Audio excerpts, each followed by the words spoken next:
I'd like to begin really with really last week, 2 weeks ago, because it's important to set the context. So, if there's really anything that is at the core of a Jew's progression in life and our path to greatness, it's the fact that we have free will, and it's quite interesting because we're getting into the Rosh Hashanah season. It's coming up now, and there are many angles you can play with Rosh Hashanah. But one very fascinating and interesting angle is that it really is the birthday of mankind. It really is. So, like I always say to everybody that I do services with, like, give yourself a happy birthday wish because it really is. It's a birthday. Now, it's truthfully, in mystical terms, a recreation of the Jewish neshama. It's almost like, I know we don't like the idea of born again because we associate it with the Christians, but the real truth is that we are born again Jews on Rosh Hashanah, and we're born with a new set of potential.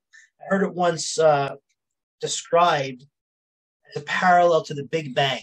Just as you have a Big Bang in the physical world and everything in this universe came out of that singularity, which was in that bang, everything. There's nothing else that would be included in that bang that wasn't in there in the initial, physically anyway, that initial singularity. So too in the Jewish soul, you're going to bang this year. You're going to have your own Big Bang. And its potential to spread is dependent upon how much field of influence of free will God gives you. And it really is your opportunity to expand your field of free will in the coming year. That's where it makes you you. This year you will bang again, and you'll have potential to make decisions, God willing, greater than you did last year. So when you ask God to be part of his plan for civilizing the planet and quote unquote making God king, that's what you're doing. You're saying, give me a greater field or sphere of influence, which I can use my free will. Okay. So that is what this class is about. This class is the 5 levels of free will, and it's the engine for human greatness. Nothing more important than that. Okay. So, but that is a context, that is a backdrop. We'll mention what we said last week. So there are 5 levels of free will. The first level we mentioned last time, Reverend Weinberg Zatzal called it periscope up. And what he meant was just like a submarine has a periscope that sees what's in the landscape, we too need to get our periscope up in life, because too often we work on autopilot. We go through our lives, we make decisions maybe 10 years ago, 20 years ago, even a week ago, what I'm going to have for breakfast, and we don't revisit that decision. And the first level of free will was get on top of your choices, because unless you are proactive and get on top of your choices, your life is run by past choices, and that's not a great recipe for success. Because they say that as you get wiser and as you get you live and have experience, you should really have a better chance of making choices that are more successful in your life. So therefore, to live with past choices doesn't make a lot of sense. It doesn't mean you have to question everything, but it's just getting on top of your choices. Some of your choices, I'm sure, are really good. Just remind yourself, this is why I'm doing it. This is who I am. It's also an affirmation of self. We're going to get into a little bit later on the call. So the first level is periscope up. Start getting on top of your choices. Start realizing you have a playing field that 24/7 you're in a situation of making decisions and making important decisions, and we don't relate to life that way. We just go with the flow. That's number one. Number two is that also part of that, just to expand that a little bit, is that all of us have inculcated ideas from society about life. And when I wasn't religious years ago, had ideas about the world the way it was, and some of them weren't correct necessarily. So this would also include seeing where your ideas come from. Now, some ideas, wise ideas, good ideas, when we teach our children those ideas, we say we're socially conditioning them, right? It's a positive thing. But one man's social conditioning is another man's brainwashing. In other words, when the communist Soviet Union, it also socially conditioned. We would call it brainwashing. So it all depends on what side of the aisle you're sitting on as to whether what you're saying is brainwashing or social conditioning. So just also unearth the ideas, the major ideas that run your life. Run them through, talk them out, know why you do what you do. Because those are the first two levels. Now, the third level is the most important. That's what we're going to start with. The third level of free will we did last week is really the guts of the topic. And it really comes from the Torah. And we said that in the Torah, free will is defined. Parshas Nitzavim, in about 4 weeks. 4 weeks from now, you're going to get to this Parsha Nitzavim. And the end of the Parsha, it asks, there's life and death, good and evil, blessing and curse in front of you. And it says, choose, famous expression, B'chart b'chaim, choose life so that you will live and your children after you. Now, it's a fascinating turn of phrase. First of all, that you would think that free will is about life and death is also kind of intriguing, because most of us really don't look at it that way. Most of us look at free will as probably a choice between good and not good, meaning and meaninglessness. Most of us don't look at it as a choice between life and death. But it's funny how the phraseology works. It says, choose life so that you will live, you and your children. So really, the verse probably should have said, don't choose death so that you will live. Right? Because how do you stay alive? You don't choose death. But the Torah doesn't say that. It doesn't say don't choose death so that you'll live. It says choose life so that you'll live. So the implication there is a profound implication. The implication is if you don't choose life, you're not really living. And I guess we would say you're not fully living. You could be waving your hands and, moving your feet, running all over the place for 80 years of your life or 120 years, but not fully living, not fully getting what life's about. You come upstairs, they're going to say you lived 20 years of life. You didn't live 120. There's only 20. And the goal of the Jew is to connect to that which is most precious about life. So how is life a choice between life and death? So we mentioned that most of us are battling between escaping the hard work of being great and fighting to be great. It was like, to be or not to be, that's the question that Hamlet said, whether to struggle and strive or to sleep, dream, to quit. That's the struggle in the world. It's not between big moments of good and evil. That's also true. But it starts in the little picture of actually struggling or quitting. Someone told me once, and I thought it was a nice line, sports people will like this, like football players. It's the choice of to grunt or not to grunt. I mean, that's it. Am I going to gird my loins, so to speak, and march forward, or am I going to go back? Am I going to retreat, or am I going to advance? Now, Rabbi Weinberg had a very nice way of saying this. He would say, the drive for most people in life for death, it's usually never the final exit of really taking one's life, God forbid. He would say it's the drive for comfort. And people, we all resonate with this. In other words, that beautiful picture, Jenny, with the beach over there, that's what we're looking for, the hammock. You should have a hammock over there with a pina colada. You're on the hammock, just about asleep, the ultimate in comfort. No struggle, no pain. We call that America retirement. It's very interesting because most of America, they're geared to this fantasy, mythical place where you don't have any trouble in life. It's not it's an anti-Jewish condition. Rabbi Wolbe said, a healthy heart, it goes up and down. When you're comfortable, it's flatline, you're dead. It really is true in the spiritual world. Spirituality is about striving. It's about accomplishment. It's like lifting weights. When you lift weights, the only way you actually grow muscle is if you feel the burn. It's when the muscle fibers rip and they regrow stronger. That's how you build muscle in a gym. But it's really the same thing in the soul. The soul has to sweat. And the only way the soul sweats is if you overcome challenges. God put us in a world where we'd have two opposing parts of ourselves, body and the soul. And because those two parts are kind of in conflict, you have this challenge where you're able to overcome the drive that the body has to want comfort.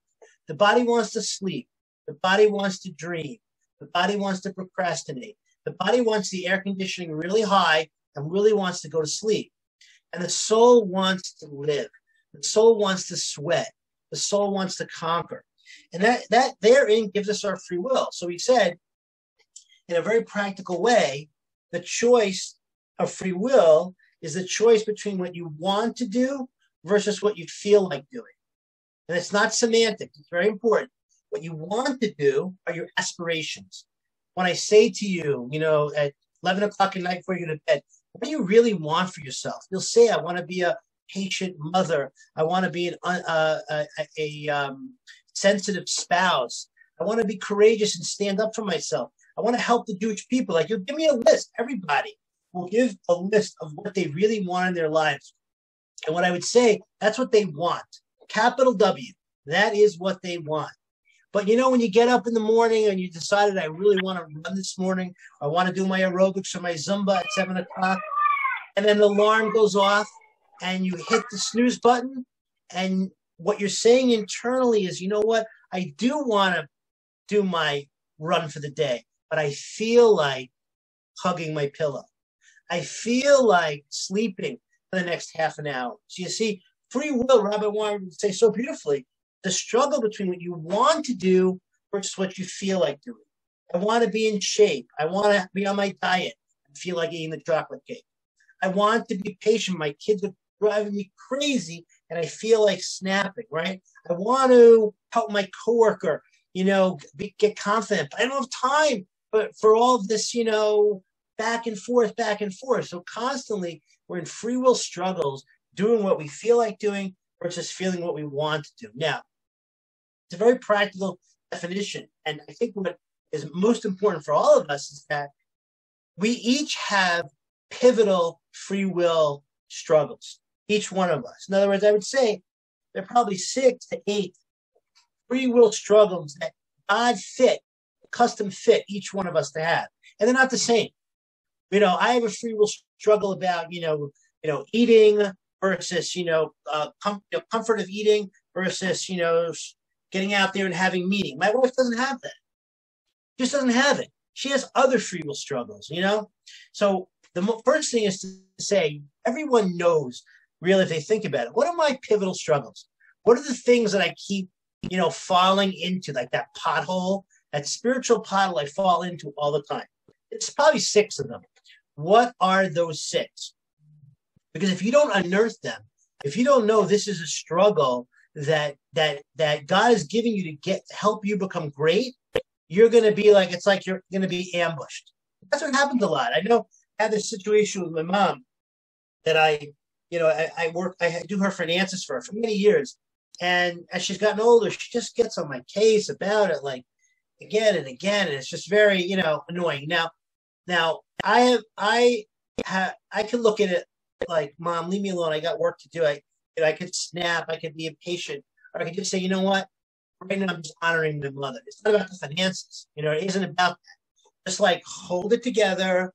Just like make her feel good. That's what you're there for right now. You know what I mean? And I have this free will struggle. Now, if I don't remind myself that that's really the bigger picture, I fall in 9 out of 10 times. Like 9 out of 10 times, I'll respond to what she's saying. She'll say something that doesn't make sense to me, and I'll respond, perhaps sharply, right? And it's only because I didn't kind of alert myself with an early warning system. But if I had said to myself before I got on the call, Simcha, this is likely to happen. Mom's going to say what she's going to say, and you're going to react the way you always do react. And there's a very easy way to short circuit this. Just gird your loins, hold on to your seat, and just say, this isn't about the financial question she's going to ask me. This is about you honoring your mother, period. Now, if I kept that in mind, I wouldn't be ambushed. So I urge every one of you, figure out your 6 free will struggles so you're not ambushed, okay? It's critically important. And Rabbi Weimer would say, and I think he's just so, right about this. There's a chazal, I'll tell you in a minute, that confirms it. But he said, free person, the person who's great is not the person that always makes the right decision. It's the person that fights, that does what they want more often than what they feel like. Meaning, we're all going to fall in. We're all going to make mistakes and take the comfort. However that comfort plays out in our lives, we'll take the drink, we'll be angry, we'll be impatient. We're all going to do it. We're human beings. That's the war. But if we just do what we want a little bit more often than we feel like, we'll become tzaddikim. We'll become righteous people. That's the goal. Try to do what your aspirations lead you to do more than what the comfort of your body is leading you to. That's the measure of a great person. Now, what we'll get to today is, like anything in life, when you become used to something, you become habituated to something, right? We talked about it, the first level of free will is doing the wrong things because you're habituated to doing them the way you've done them for the last 10, 20 years. So what about turning the tables on that philosophy? In other words, why can't we habituate ourselves to do good things? We can, We just have to realize that's what I'm doing now. I'm going to habituate myself for a good habit the same way as I habituated myself for a negative habit. In other words, if I realize that I just had a free will struggle and I did what I wanted to do, then I should, first of all, it's so important for you to notice that. Notice it. Don't just let it go, especially now as we're almost like got training wheels on this right now. So when you do something you want to do, right, notice it. Number one, that's going to be this fourth level. Notice that you did something that you wanted to do. And what that means is you followed the aspirations of your soul. You just sided with your soul and you made your soul a little bit stronger, like in the gym, right? So every time, imagine if every time you did something you wanted to do and just didn't let it go, but you acknowledged, you said, you know what? I just did something that my soul wants to do. I'm a soul. I'm a soul. I'm a soul. What it does is it allows you to make the easier choice the next time around. Because what happens when the reason why we tend to make mistakes is that we don't know we're souls. We most of the time think we're bodies. We most of the time think that what is in the mirror is really who I am. And we get signals from the body and the soul. I'll give you an example. My body says, Simcha, you need to eat, and you need to eat right now because you're hungry. You didn't eat. You're starving. You could die if you don't eat, right? So Rabbi Weinberg would say, kind of tongue-in-cheek, but an interesting way, he would say the soul should first of all say, hey, that's the body talking. When the stirring for me to eat comes up, from that desire, is that coming from my soul? Generally not. So he would say, oh, when was the body? When was I love you body? It's my, it's like my Porsche that I drive around in all day. My Porsche who I love. When was the last time we ate? Oh, an hour ago? Then you must not really be starving. You see that? He would have an interplay.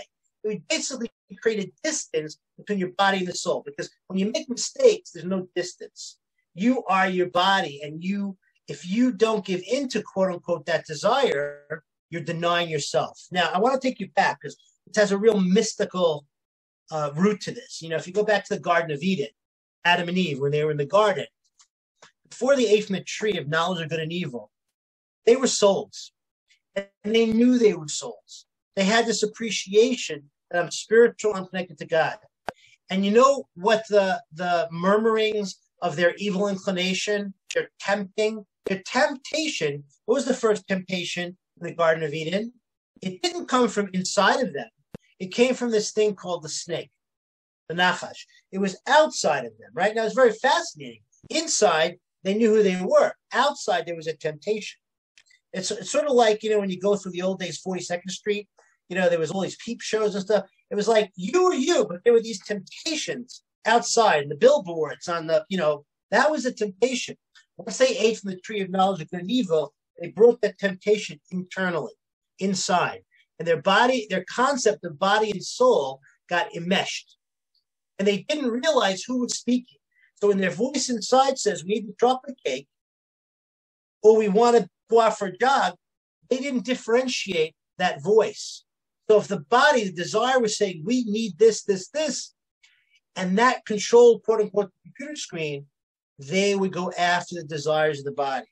So what we have to try to do, very interestingly enough, with free will, is what we're trying to do is we're trying to unblend the body and the soul as if it was pre the sin of Adam and Eve. That's in essence what you're doing. You're trying to actually to straighten out the confusion that the human race got into 5,578 years ago, if you understand what I'm talking about. So what little by little, the way you take that ground back, is you try to identify with your soul. Partly what Rabbi Weinberg said was he said, start saying, hey, you want to do this. That voice that I'm hearing about wanting to go to sleep, about wanting to take that drink, about wanting to snap at my mom, about, you fill in the blank. Start to recognize, hey, that is not the aspiration of my soul. That's coming from my body's desire for comfort. That's really the next step. You want to start differentiating between your soul and your body, okay? Differentiating. Very similar to the first level, Periscope up. This is a little definer. Differentiate and start to side. Start to identify with your soul. Now, partly, like I said before, whenever you do something good, say, hey, I just listened to my soul. I feel really good about that. I am a soul, okay? Very, very important, because then what happens is your body and soul will kind of be like this. You'll make you'll like space, and it'll be much easier for you to make the right decisions. And it'll be much easier for you and all of us to become sensitive to spirituality, because spirituality is really talking to that soul. Now, I also think it's a good idea, if you can. There are so many books out there in the Jewish market today, even philosophies of speaker series, which talk about the soul. And most Jewish Musar books, classical ones, Mesil Shisharim, but you can go to any Jewish bookstore. If you do anything about self-growth or the soul, you can be sure that's a book trying to help you train into the aspirations of your soul. In other words, instead of just battling in this battle that I'm talking about, how about putting on some armor? Okay, look at there's a verse in the Psalms. It says, Sor me'ra v'aseh tov, veer away from evil and do good. There's two aspects of Judaism: stopping the negative and doing the positive.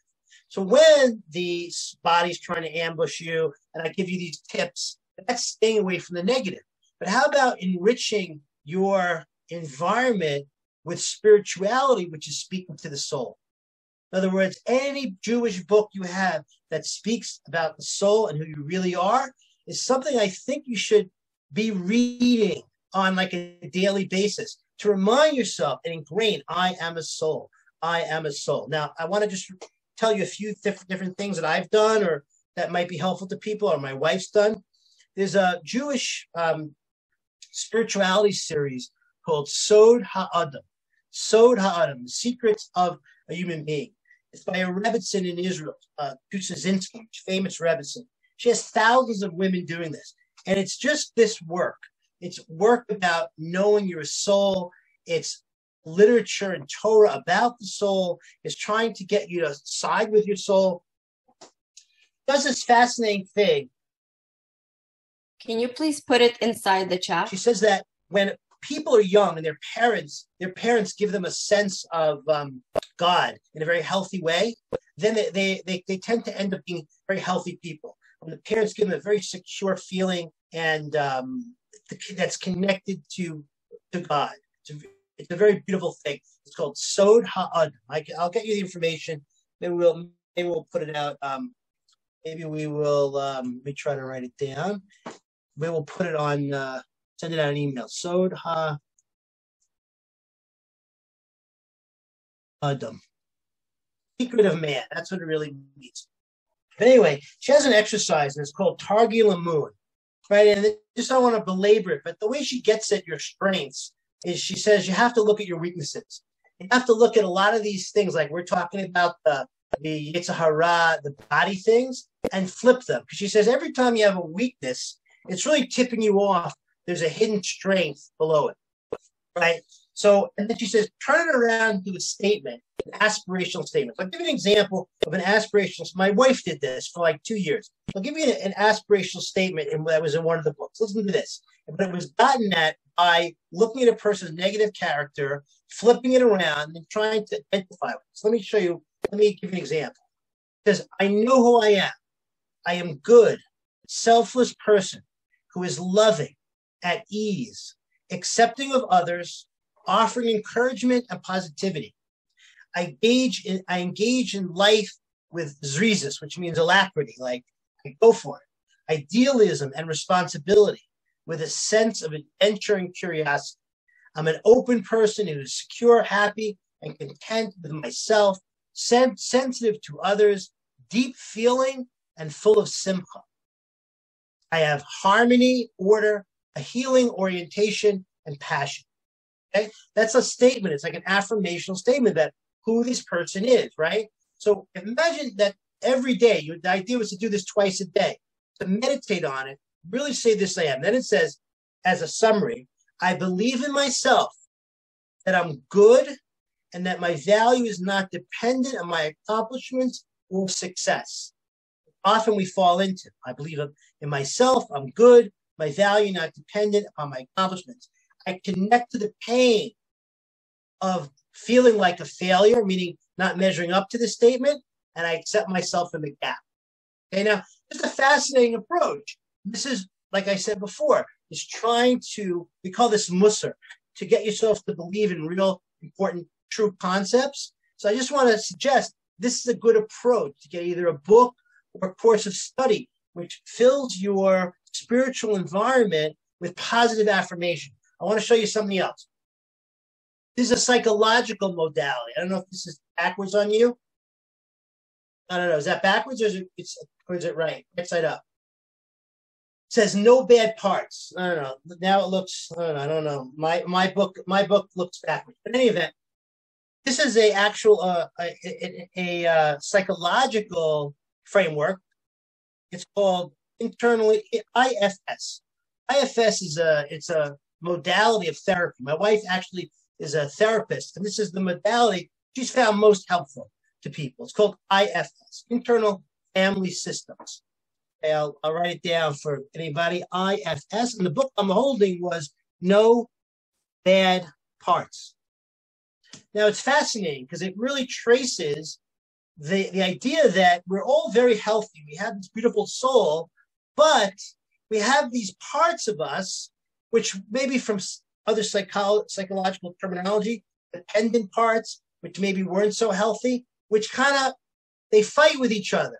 But we don't realize that they're not really who we are. And what this IFS therapy does is it has the self almost come out like the parent who is parents their own family. That's why it's called internal family system. Imagine a healthy parent parenting their children the right way with love and security, right? And then that kid would be healthy. So this is a model therapy which actually has a person parent themselves. But what happens is, which is fascinating, is the soul comes out. The soul of a person comes out.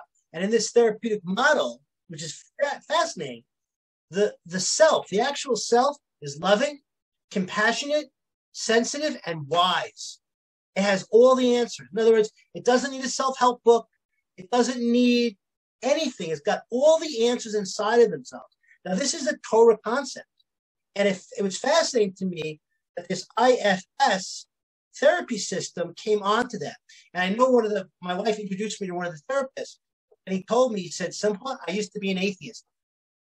He said, I can't be an atheist now because I see there's such a thing as a neshama, such a thing as a soul, and that's obviously connected to something higher. So he says, I don't know what I am now, but I'm certainly not an atheist. So that's another approach. It's called IFS. It's a great book, no bad parts.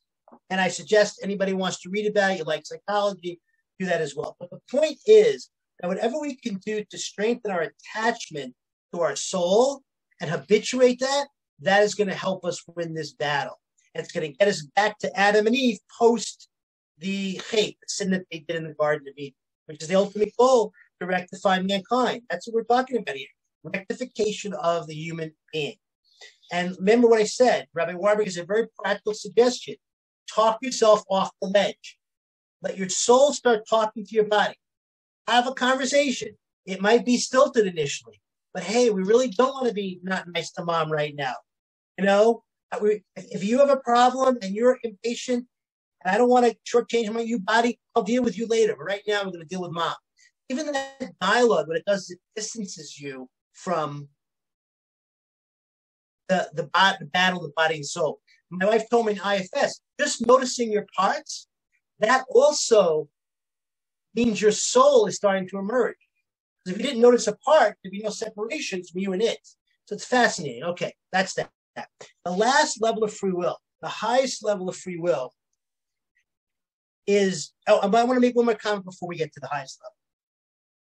The goal is inner peace. When you use your free will properly, you'll be at peace. Why do I say that? Everybody wants to be at peace, but what do I mean by that? Remember, there's a battle, right? So there's two ways this battle could go. Either your body can say, hey, you know what? If you eat that chocolate cake, we'll be at peace. We'll be comfortable. We'll be okay. We'll be good. And that's what it does. It tries to cajole you into siding with that comfort. Now, the problem is, it doesn't work. Like, if it worked, it'd be great. It doesn't work, okay? And the soul, though, says, no, there's a different way to get inner peace. It's not following the comfort of the body. It's lifting the body into the aspirations of the soul. See, and the soul will never quit.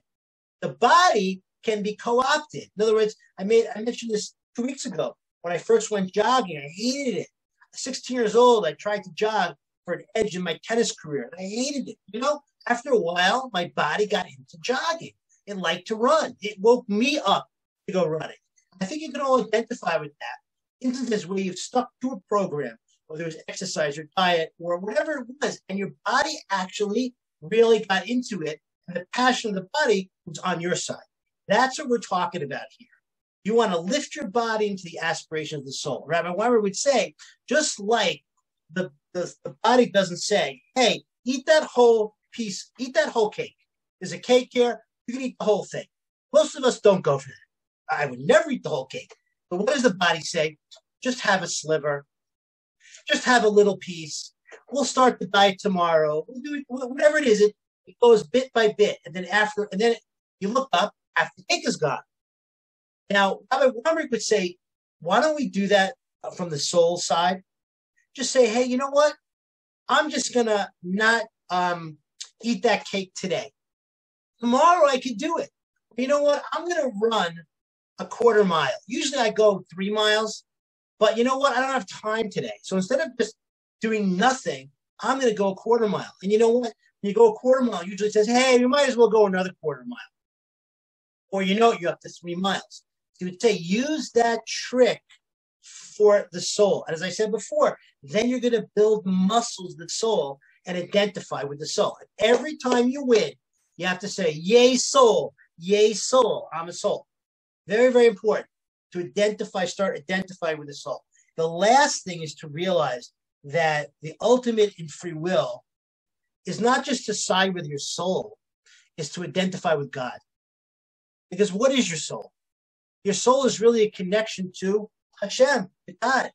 That is the ultimate goal. That's the ultimate pleasure. Rabbi Sampson, in your last module, he did the 5 levels of free will. So the first level of free will was love of God. The greatest pleasure you can get in the world is love, and the love of the infinite creator. If you knew him, you didn't have the greatest love affair in the world. That's why Song of Songs is a passionate love song between a man and a woman. It's really an analogy for God and the Jewish people. That's the possibility we have here. So then you're supposed to ratchet up from the second level to the first level. Not only am I a soul, and not only am I identifying myself, I'm identifying with God in the most intimate way. I'm doing this because God wants me to do it. I'm doing it because I'm fulfilling His will. I'm doing it because I'm connecting to my love for God. That is the ultimate access point for free will. Get up to the point where I'm doing it not just because I'm a soul, not just because it's a great way to live. Not because it's just because I'm actualizing my potential, but no, I'm connecting to the creator of the universe. That's the highest level of free will. So when you pray, when you're in synagogue, and when God's name is mentioned, you can say, God, I'm doing this because I want to take a step towards you. That's why I'm doing this. Now, it's a very good time for this, lady, by the way, because this weekend on Shabbat, we're entering the month of Elul. And Elul is an acronym for Ani L'Dodi, L'Dodi Li. I am for my beloved's for me. It's a time when Hashem's close, and it's a time when we can feel this closeness and this love. So if we use this month, properly, even if we this month try to employ these 5 levels of free will, you would end up at the end of the month with a greater love for God, a greater closeness to God, particularly this month, because he's close now. So he assists us. It's like we have, in the jet stream, the behind the plane, when you go from east to west, it's quicker to get to California than to come back. It's because the jet stream is behind you. So the jet stream, spiritual jet stream of life is God, and his wind, which is going to the east to the west, is starting to blow this Shabbat. So it's a very, very, very important opportunity. And I implore everybody to try to get in touch with that opportunity. Those are the 5 levels of free will. So just a quick summary. First level is periscope up, get on top of your choices. Second level is also evaluate your social conditioning. Make sure that your ideas, make sure you're behind them, right? Evaluate, don't just do things and don't listen, and be a robot. Third level is where you make your money. Understand free will is a battle between what you want to do versus what you feel like doing, what the soul wants versus what the body feels like doing. Feels like is most described by comfort. If you feel your life's mostly about comfort, realize you're not going to get the greater pleasures of life, which are all about struggle and effort to actualize your potential. Those are going to be the greater, higher pleasures. To do what you want sometimes takes effort, right? So you got to take that pain to get the gain, like the gym, no pain, no gain. That's very true in the spiritual world. That's level 3, the most important level. Make sure you know your free will struggles, what you want versus what you feel like. The person who does what they want more often than what they feel like is going to become a great person. It's going to become a tzaddik. That's 3 levels. The 4th level, or the 2nd level, if you want to go backwards, is identify with your soul. The whole reason we got in this mess in the first place is we got mixed up between who we were, a soul or a body. This is unpacking, unblending the soul from the body. The more you identify with the soul, the more you will win your free will battles, and then the more you will connect to Hashem. And I think in this level, when you do something good, when you do something you want to do, make sure you acknowledge that was my soul. That was my beautiful, pristine, precious soul. And then the highest level is realize that soul is just a portion of God. And the highest level of free will is do it because Hashem commanded you to do it. It's going to bring you close to him. It's going to make you like him. It's going to give you the infinite pleasure of love of God. Okay?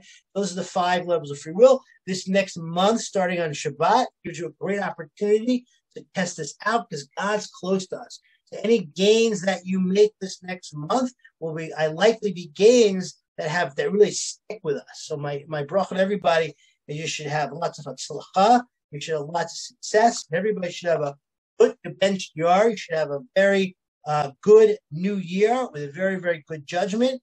And your big bang, like I mentioned in the beginning, of free will should be fast. You should have a much greater big bang of soul potential than you did before, and a greater range of opportunity to really become all that Hashem wanted you all to be.